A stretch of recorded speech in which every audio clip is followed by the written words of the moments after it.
મહત્વપૂર્ણ સમાચાર આસામથી આસામના જોરહાટ એરબેઝ પર વાયુસેનાનું AN-32 વિમાન ક્રેશ થયું છે। લેન્ડિંગ વખતે એક ભયાનક અકસ્માત સર્જાયો।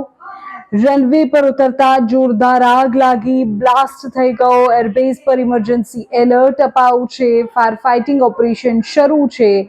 વાયુસેનાએ કોર્ટ ઓફ ઇન્ક્વાયરીના આદેશ આપી દીધા છે।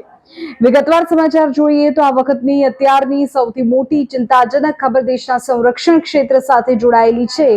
આસામના જોરહાટ એરબેઝ પર ભારતીય વાયુસેનાનું એક સૈન્ય વિમાન દુર્ઘટનાગ્રસ્ત થયું છે। પ્રાથમિક અહેવાલો એવું કહે છે કે વાયુસેનાનું AN-32 ટ્રાન્સપોર્ટ એરક્રાફ્ટ હતું કે જે જોરહાટના રૌરિયા એરફોર્સ સ્ટેશન પર લેન્ડિંગ થયું હતું। તે સમયે ભયાનક અકસ્માત સર્જાયો। સૂત્રો તો એવું પણ કહે છે કે લેન્ડિંગની વખતે બરાબર 1 સેકન્ડમાં વિમાનમાં જોરદાર વિસ્ફોટ થયો। આખું વિમાન આગની લપેટમાં આવી ગયું।